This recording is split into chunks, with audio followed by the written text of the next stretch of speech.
Hello, today is Thursday, the 9th of April 2009. The market has closed here, and we had another big up session. The NASDAQ finished with a gain of 3%. Yesterday, I was saying that you got to be impressed with the strength of this market recently as it broke past that resistance level, kind of ducked back under there a little bit, but held support along a rising 10-day moving average. And today, we had a gap higher. Those gains held, and then we see that the market added the gains. Today was actually a pretty classic pattern for these gaps higher. That it'll kind of mess around with that VWAP a little bit, take a run away from there, shake some people out underneath it, and then strong again later in the day. And we'll see that pattern was much more pronounced in the financials. But here on the NASDAQ, obviously, we're continuing higher. A lot of people are looking at it saying, well, we continue to see the volume trail off. But this whole rally has been on lighter volume. The average daily volume here of the last 20 days, you can see that's that moving average, has been declining. And again, the only thing that pays is price. It's a reason to be alert. It's a reason to be concerned. It's a reason to be, keeping your stops tighter. But it's not a reason to sell short.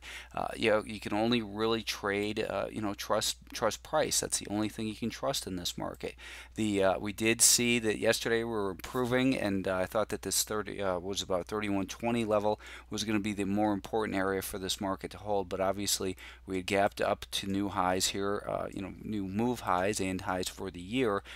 Those gains held, and the Nasdaq wasn't as strong as some of the other groups intraday. Towards the end of the day. But obviously, we remain in an uptrend.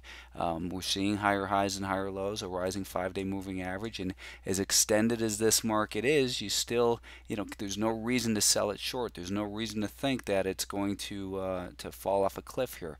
You have to always, manage risk and trim profits and buy, after short period pullbacks and that sort of thing.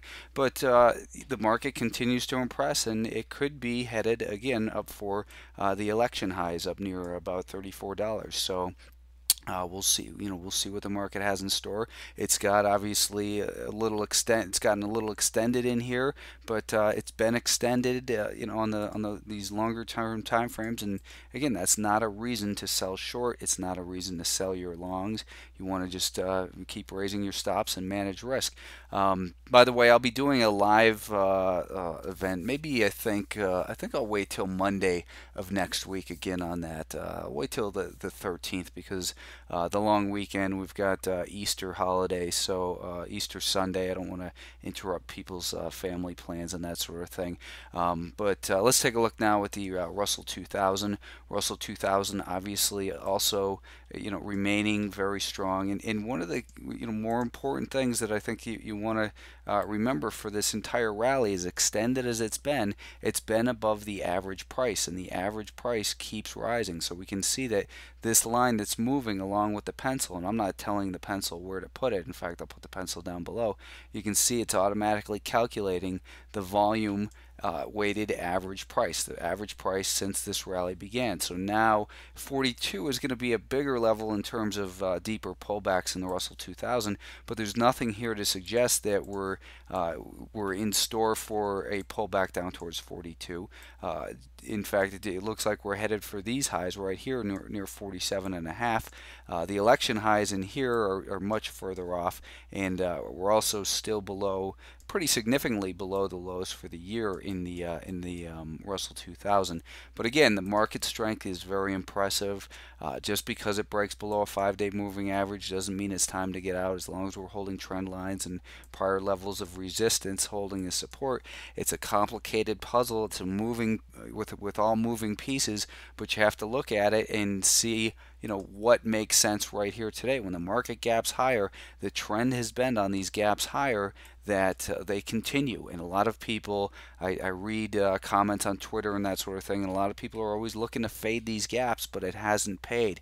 Keep an eye on where is the price in relation to VWAP. If it breaks below VWAP and the VWAP starts declining and stays below it, then you want to fade those moves. But otherwise, it's really pretty foolish to fight such strong momentum. As I was saying also on Twitter today, there's a lot of smart people who are still short this market, just as there's a lot of smart people that were long. And I mean, when I say smart, I mean book smart. You know, the market's supposed to do this or it's supposed to do that. But when it's rallying like this, you have to respect price only, because it's the only thing that's going to pay you, and it's the only thing that's going to crush you as well if you're fighting it. The financials had a big day, up 15% here today. Obviously, that $9.72 level gave way. We'd seen, of course, that this trend line had broken, and the prior level of resistance. So, two reasons basically for shorts to reconsider their position in here.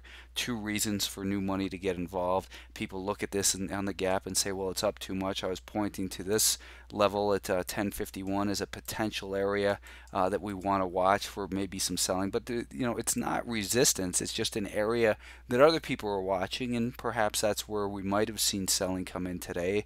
And I had mentioned that before it had gotten there, but obviously the market blew right through that level. Here's the potential level of resistance. I think is closer to about this $11.60. $11.60. That will be an important level to watch as far as potential resistance. There's nothing to think it can't continue to run up towards there. We're in a strong bullish phase here on the daily time. From the weekly time frame, we're still severely broken, obviously, but but you can't fight that trend when you have such strong momentum in here. And today, here's what I was talking about as the classic pattern is that I was prematurely long right in here. It had that little shakeout below the VWAP, and then in here I said I'm getting long. Here it's taking off, and then I said it's basically getting, it looks like it could continue strong through the end of the day. I didn't expect it to get up to here. I was saying possibly 1051. It did hit that 51, slowed down in there, you can see, but it wasn't resistance. It was just an area that other people were looking at based on the fact that it had been a prior important area. So the market consolidated there. The shorts started getting involved a little bit, and longs started liquidating. That made it pause, but the buyers came back in and really squeezed this thing higher. So you just cannot fight this type of momentum. It's just going to end up in a bad result, obviously. If you were on it long, hopefully you held for the bulk of the gain, and it looks like it probably has length, the ability to continue to run. Another question was why was it a good buy at 10:04 and 10:05, but chasing over here at 10:22, 10:23, $10.23. I said because right over here the move was just beginning, and there was an easy place to put a stop. Right here it was a little bit extended, and I didn't want to put a stop down here. In retrospect, it's all about perceived risk and how much risk you're willing to take that you have to keep in mind. And that's why I try not to be too specific with what I'm buying or what I'm selling, because realistically you have to just look at this and say, well, here are the key levels. Now how do you implement that plan into what you look at? Maybe you're not interested in just a day trade the way I am in this market, so it'll learn to use that analysis and think for yourself when it breaches these important levels. The S&P 500 was up just about 4% here today.